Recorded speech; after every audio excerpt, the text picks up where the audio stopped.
ရက်ဆက်တဲ့အမျိုးသားကသူ့မွေးစားညီမရဲ့စကားကိုနားထောင်ပြီးသူ့ဇနီးရဲ့လိညင်ဦးတွေကိုအားလုံးရိုက်ခွဲပစ်ခဲ့တယ်။ဒါပေမဲ့ဥတွေမြေပြင်ပေါ်ကြားရောက်တဲ့ခိုက်တက်မှာပဲသူ့ရဲ့ကံကောင်းခြင်းတွေပါသူတို့နဲ့အတူပျောက်ကွယ်သွားခဲ့တယ်။ချက်ချင်းပဲသူဟာစံပင်ဖြူနဲ့လူအိုတယောက်အဖြစ်ပြောင်းလဲသွားခဲ့တယ်။မွေးစားညီမကတော့ဒါတွေအားလုံးဟာအဲ့ဒီအမျိုးသမီးကြောင့်လို့ပဲစက်ယုံကြည်နေတော့ပါ။သူမချစ်တဲ့အမျိုးသားဒီလိုဖြစ်သွားတာကိုမြင်တော့အဲ့ဒီအမျိုးသမီးကိုတတ်ဖို့သူ့လူတွေကိုချက်ချင်းအမိန့်ပေးခဲ့တယ်။ဒါပေမဲ့ရုတ်တရက်အဲ့ဒီအမျိုးသမီးကဟိမ့်တန်တစ်ခုပြုတ်လိုက်တယ်။သူမရဲ့ခန္ဓာကိုယ်ထဲကနေရှို့ဝတ်ဆန်းကျဲတဲ့စွမ်းအားတစ်ခုထွက်ပေါ်လာပြီးသူမရဲ့ရုပ်ရည်ဟာလုံးဝပြောင်းလဲသွားခဲ့တယ်။တကယ်တော့အဲ့ဒီအမျိုးသမီးဟာမြေနက်ဖျားရဲ့မျိုးဆက်ဖြစ်တယ်။၃နှစ်အစောပိုင်းတုန်းကအဲ့ဒီအမျိုးသားရဲ့မိသားစုအကြီးအကဲကသူမရဲ့တကားပြင်ဘက်မှာ၃ရက်၃ညဒူးထောက်ပြီးအကူအညီတောင်းခဲ့တယ်။သူမလဲနောက်ဆုံးမှာစွမ်းအားပေးဖို့သဘောတူခဲ့တယ်။သူမဟာအဲ့ဒီအမျိုးသားရဲ့မိသားစုကံကြမ္မာကိုပြောင်းလဲပေးဖို့၃နှစ်ကြာအချိန်ပေးခဲ့ပြီးအကာအကွယ်အတွက်ဝိညာဉ်ကို၃လုံးကိုမွေးဖွားပေးခဲ့တယ်။သူမကအဲ့ဒီအိုတွေရင့်ကျက်တဲ့အထိမိသားစုကိုမွေးမြူခိုင်းပြီးတစ်သက်လုံးကာဝယ်ပေးမယ်လို့သူ့ကိုချိန်ဆခိုင်းခဲ့တယ်။ဒါပေမဲ့တလကြာမှာပဲသူ့မွေးစားညီမရဲ့မြောက်ပင်မှုကြောင့်ဒီမျိုးသမီးဟာသူ့ရဲ့ဇနီးဖြစ်ဖို့အတွက်ဒါ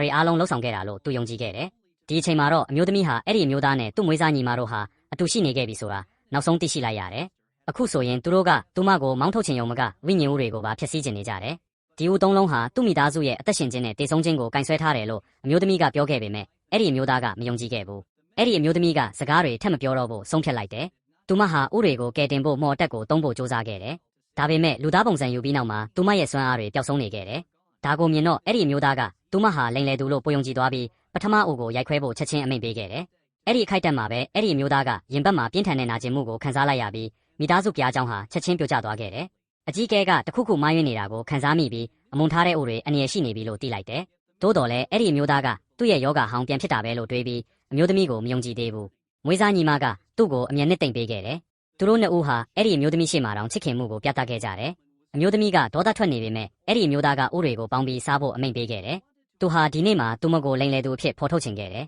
။အဲ့ဒီအမျိုးသမီးကသူတို့ကိုဆက်မတားတော့ဘူး။မွေးစားညီမကရှေ့ထွက်လာပြီးဒုတိယအုပ်ကိုသူမကိုယ်တိုင်ရိုက်ခွဲမယ်လို့ပြောခဲ့တယ်။အမျိုးသမီးကသူမကိုတတိပေးခဲ့တယ်ဒုတိယအုပ်ရိုက်ခွဲခံရတာနဲ့အဲ့ဒီအမျိုးသားရဲ့တဆွမ်းတွေကုံဆုံးသွားပြီးသူ့မိသားစုလည်းဘယ်တော့မှငြိမ်းချမ်းရမှာမဟုတ်ဘူး။ပြောပြီးနောက်သူမကိုမြေပြင်ပေါ်တွန်းချလိုက်တယ်။ဒါပေမဲ့မမျှော်လင့်ပဲမွေးစားညီမကကြောက်ရွံ့မှုမပြခဲ့ပါဘူး။သူမဟာဝိညာဉ်ဦးကိုဆွဲယူပြီးကျမ်းပြင်ပေါ်ရိုက်ခွဲလိုက်တယ်။အဲ့ဒီအမျိုးသမီးကနှဆိုင်နဲ့ဝမ်းနည်းမှုကိုခံစားခဲ့ရပေမဲ့နောက်တစ်စက္ကန့်မှာပဲအဲ့ဒီအမျိုးသားဟာသူထိုက်တန်တဲ့အပြစ်ဒဏ်ကိုခံခဲ့ရပါတော့တယ်